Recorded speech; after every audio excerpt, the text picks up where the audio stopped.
Behemoth Questions. You know, we kind of know what the word behemoth means. If you've ever seen something that's larger than life, that's gargantuan, that is, giant in some way, you'd say, man, that's a behemoth, right? And we probably don't even realize where sometimes our English word is used or where it comes from, but it actually comes right here from the book of Job. We didn't read it this morning, but we're going to see here at the end of chapter 40 and then into chapter 41, God really is going to unveil for us what he describes as a behemoth. And a behemoth is actually a Hebrew word that we've turned into English. And it's a Hebrew word that's very difficult to define because really, other than here in the book of Job, it's not used really anywhere else in Scripture. It's really only used here to describe some type of terrible, large creature. And in English, it's kind of come to mean this anything that's big or terrible or oversized. But really, God is going to use the behemoth, and then in chapter 41, he's going to talk about the Leviathan as examples or illustrations to help Job kind of come to terms with some of the big questions that he asks in the first 14 verses of the book of Job. These are some of the big questions that Job probably has been wrestling with. He's had rattled around in his head, and if you've ever gone through bad times, there's some of the fundamental questions that we all need to come to terms with. Obviously, Job's gone through the worst of circumstances without any answers. And God had his reasons. We still don't necessarily even know them all, but God had his reasons for putting Job through all of this. There was a reason Job had to go through this difficult time. And in the same right, God has a reason for each of us to go through the circumstances that we go through in life. Job had come up with some reasons that he thought these might be why. His friends obviously came up with some reasons for why these things happened to him. There were all kinds of arguments also made as to why these things shouldn't have happened to Job, or in the case of his friends, why they thought they should have happened to him. But the fact is, they come to really empty conclusions because they hadn't been able to come to terms with some of these key questions that we're going to look at that God asked of Job here this morning. And ultimately, we have to come to some kind of conclusion to these questions, some kind of settlement in our minds and our hearts. And he's going to use the behemoth and the Leviathan as a backdrop, as an illustration for us to wrestle with some of these questions. So let's look at the questions first, and then we'll talk about the great creatures that are talked about at the end of this chapter and into chapter 41. The first question that God asked of Job, first question that Job starts in verses 1 through 5. Here, moreover, it says, "The Lord answered Job and said, Shall he that contendeth with the Almighty instruct him? He that reproveth God, let him answer it." You see, really the first question, if I was going to rephrase this verse, it would be something to this effect. Do you think you can teach God something? Do you have something to teach God? And if so, and if not, rather, then why are you arguing with him? If you don't have anything to teach God, then why are you standing here and arguing with him? This is what God's first question of Job. You see, Job had said some things earlier in the book that are recorded for us that we have covered in past weeks that indicated that really all of this, even though Job, I don't think, had sinned in the process, Job had kind of arisen to the place with his friends to say, I've got a beef with God over how he's treated me. I've got an argument against why I shouldn't have had these circumstances in my life. He didn't believe God had treated him correctly in all of this. And he wanted an opportunity to argue his case before God, to show God that he didn't deserve what he got. Job 13:3, here's what Job had to say then. "Surely I would speak to the Almighty, and I desire to reason with God." God's kind of bringing this back to light in Job's case, because God comes back and he says, "Shall he that contendeth with the Almighty instruct him? You want to reason with me? Job, you got something to teach me? You got an argument that I haven't heard before? This is where God is coming back to Job. Job's words are coming back to haunt him. And then in Job 31:37, Job said this. He said, I would declare unto him the number of my steps. As a prince would I go near to him. That's how Job sees himself coming before God. I'll be like a prince before God. I will stand before him and show him and lay out the facts and explain to him exactly how things went down, as if God didn't know. This was the problem that God is bringing to light in Job's case. He was ready to teach God a thing or two. He was ready to have his time to reason, to argue with him, to explain why this wasn't fair, this wasn't right. He was ready to talk.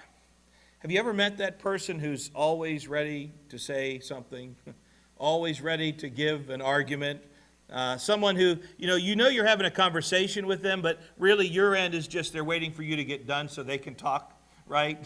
They're not really listening to what you have to say. They're just that kind of person, right?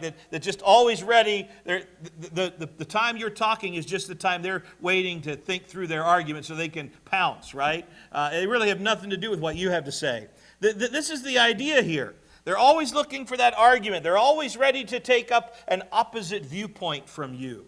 I don't know. I really get annoyed with people who are just always looking for a reason to take up some opposite argument, just in order to hear themselves talk, just to be able to formulate some kind of counter argument. And they never really seem to hear your perspective. They never really want to hear your voice.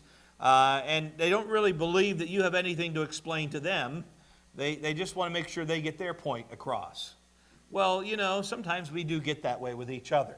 And we're all kind of on the same level. But what's God bringing out here to Job? We can't begin to treat God in that way.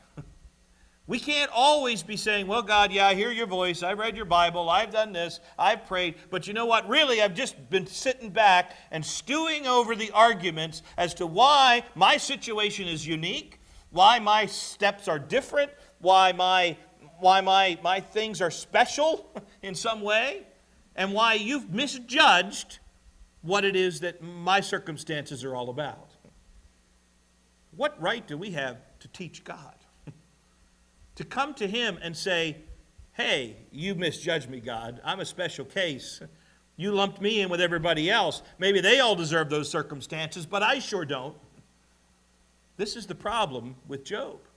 And this is a fundamental problem that each one of us has. When we come into dire straits and difficult times, our first reaction sometimes is, God, you've misjudged. You've made a wrong step. I've got something to teach you. I've got to come and make my argument with you. I've got to make my reasoning with you because you got it wrong.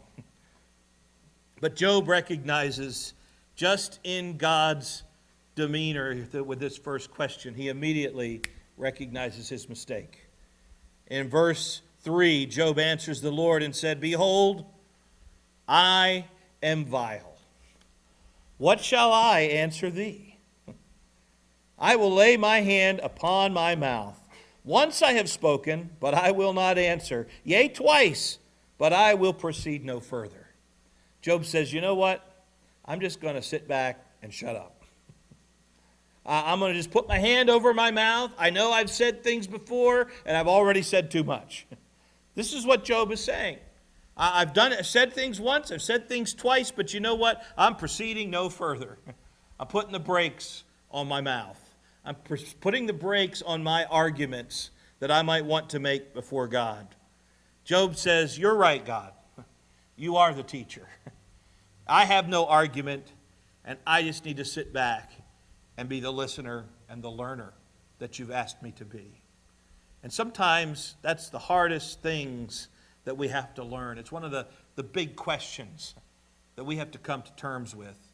Because the fact is, our arguments against God's will are just a sign of our lack of teachability.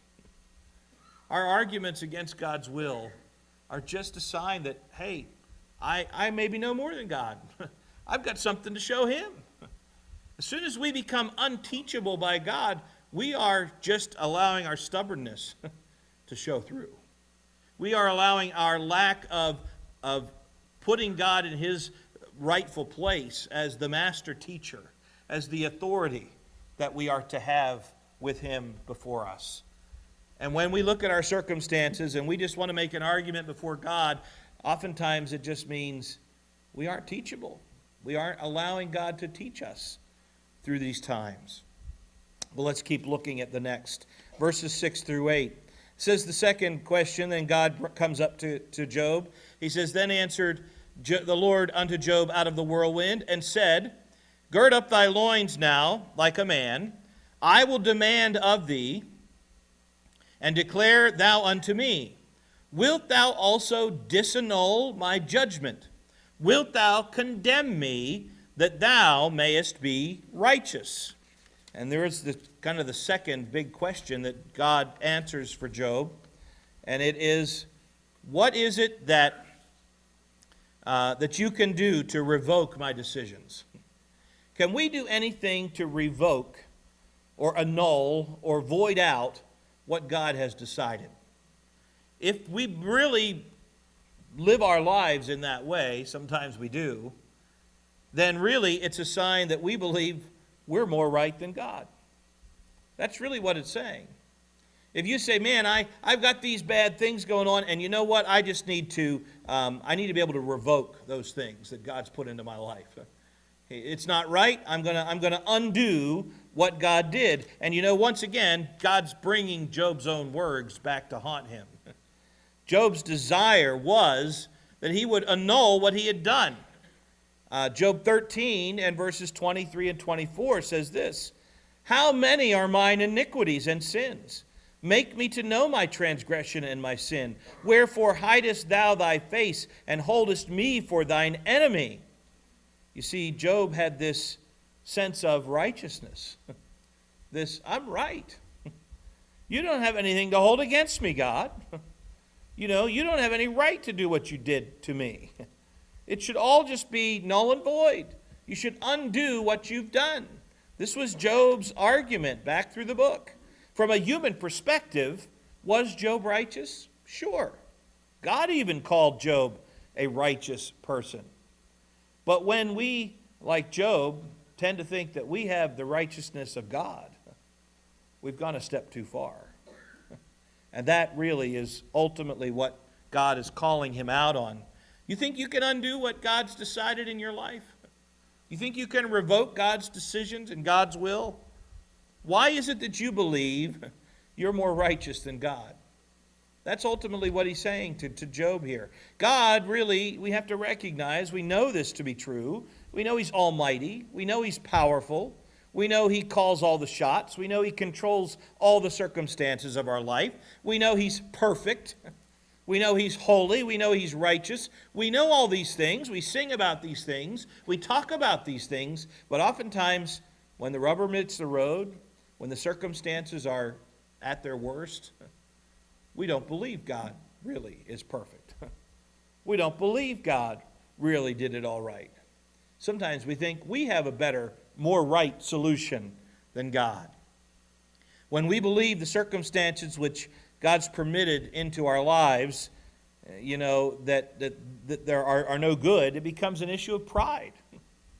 It's simple pride to presume that we have a more right perspective or righteous perspective than God has on our situation.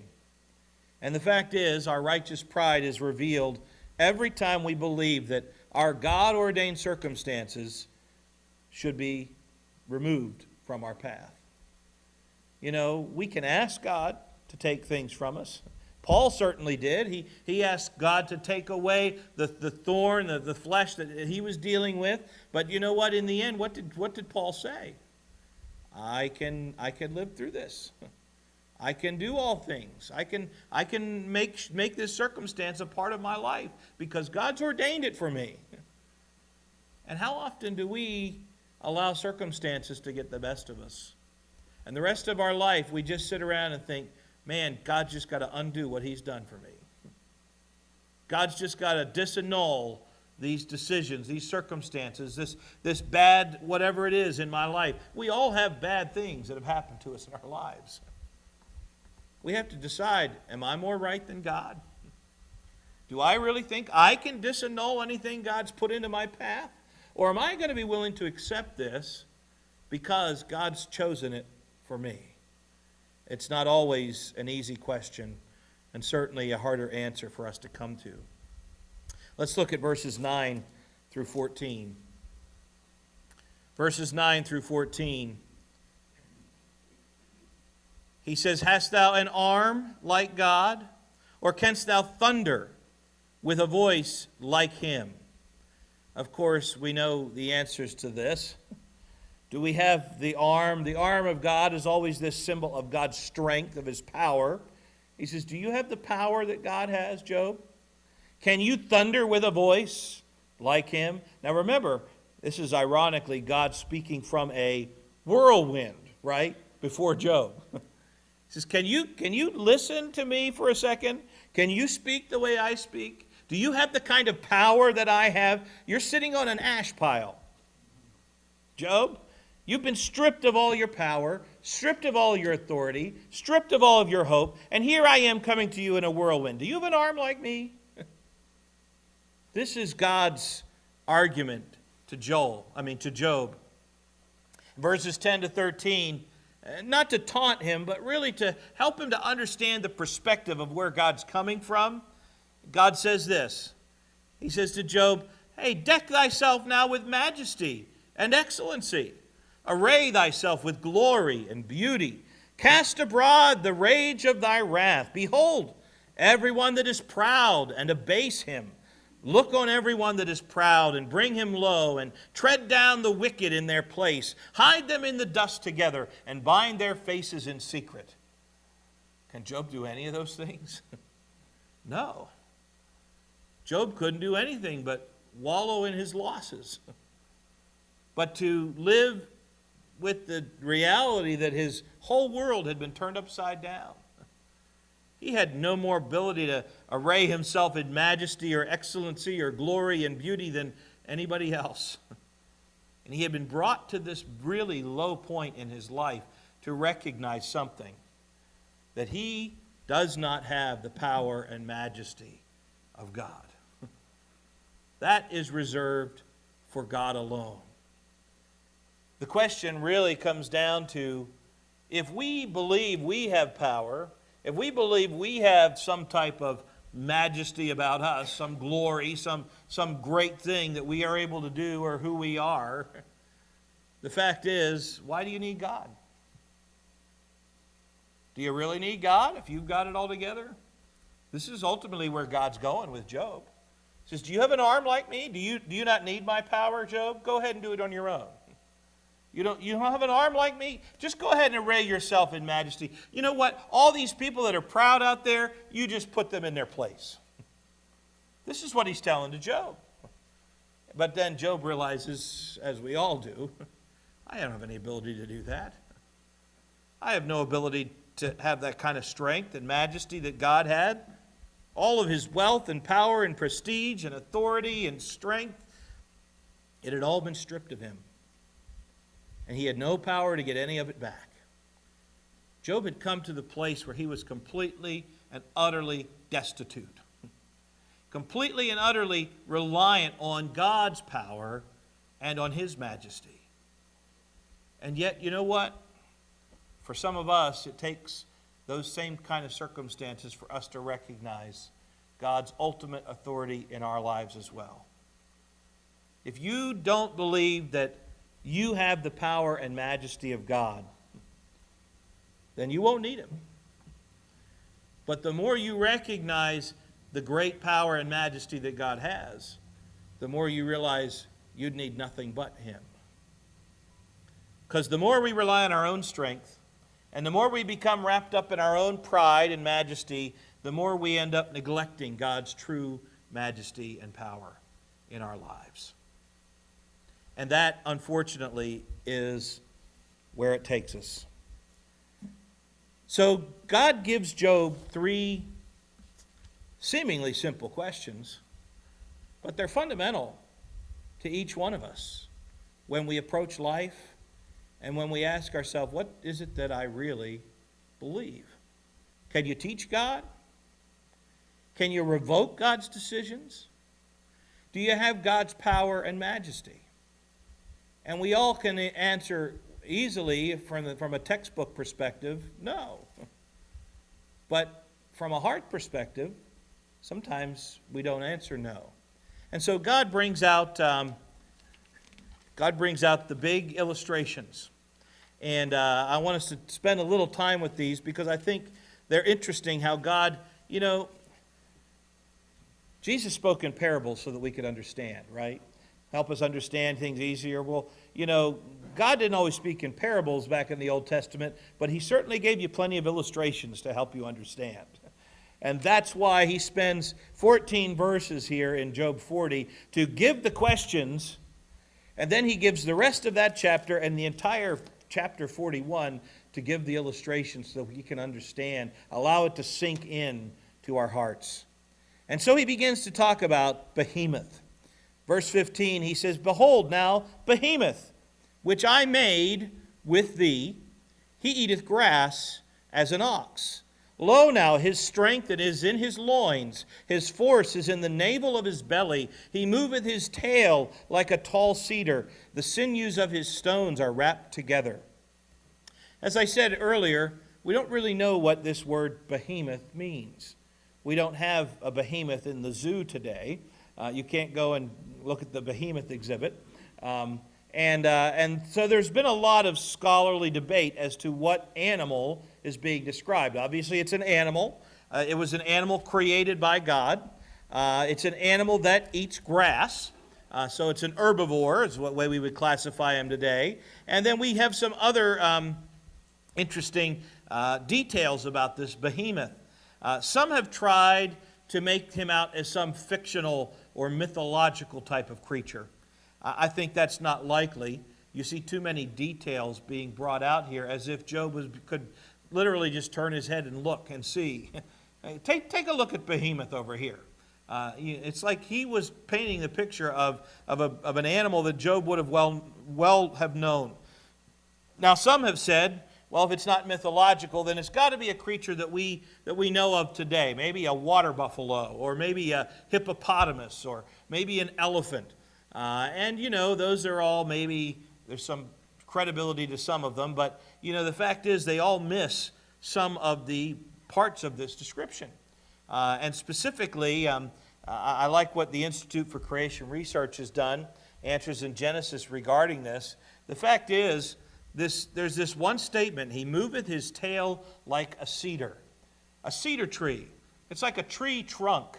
Does an elephant have a tree trunk type of tail? No. Does a hippopotamus? No, they don't either. But what does? The dinosaurs.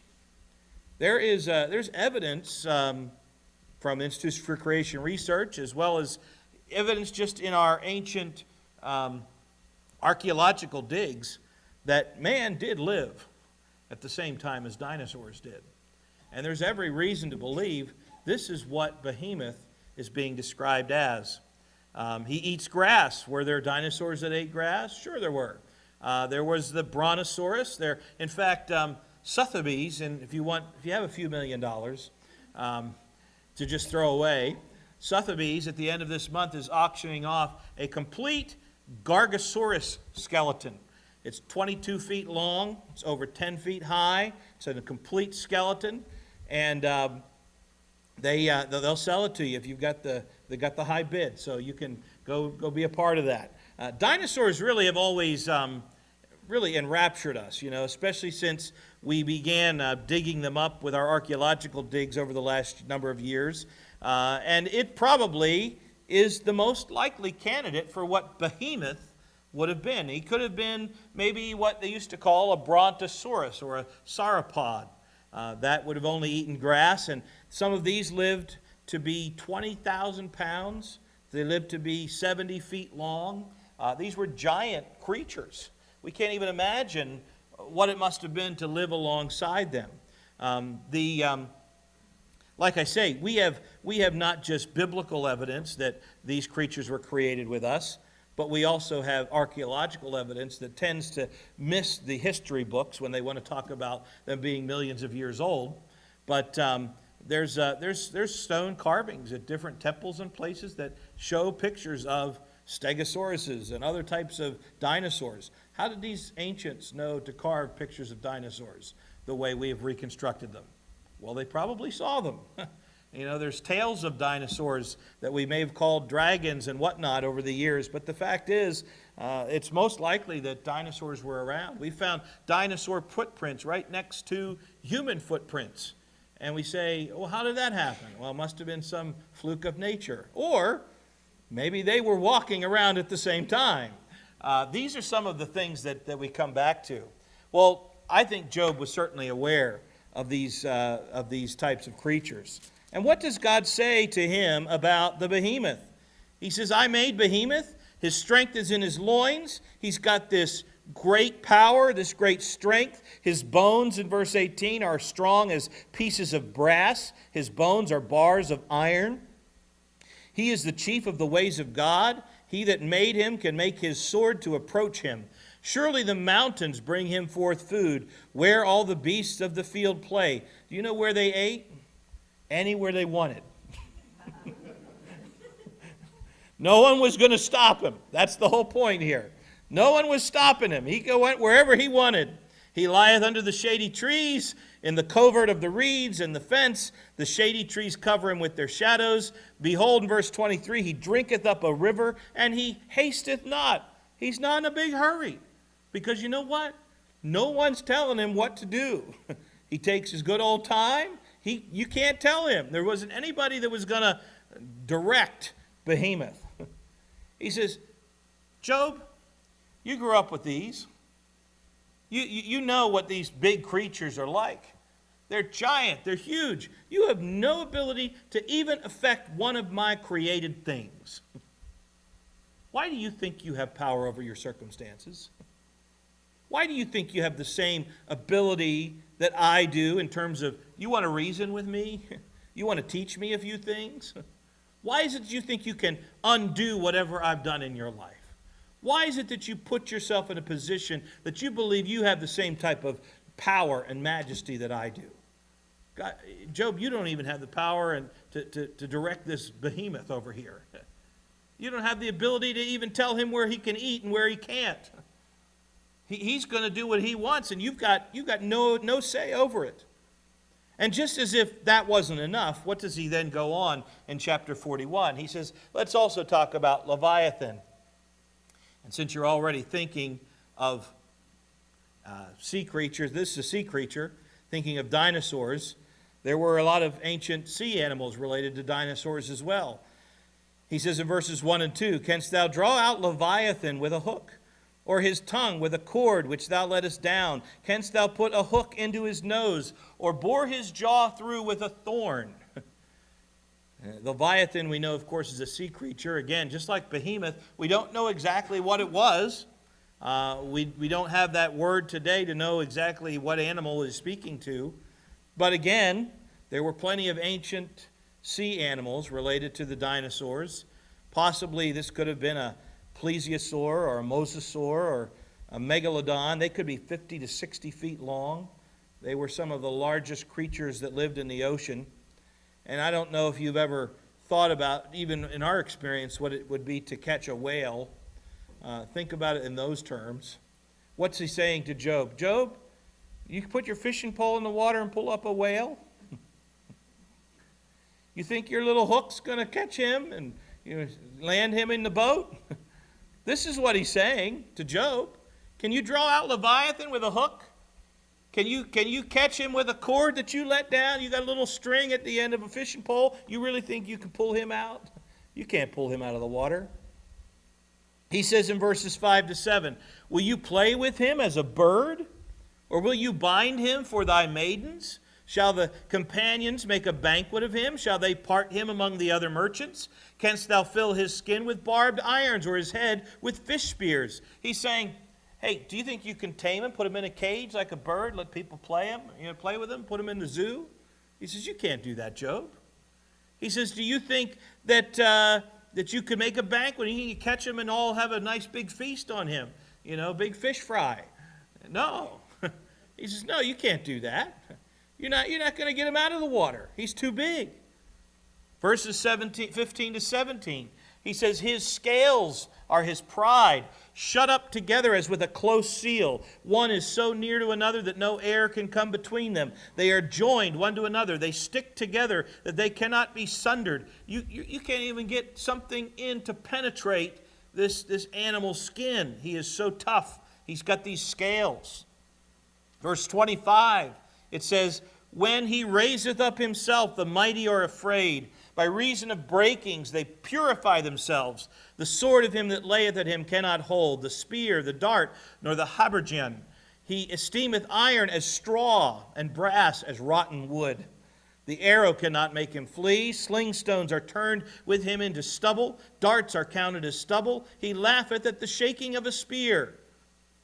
He is a king over all the children of pride. Verse 34.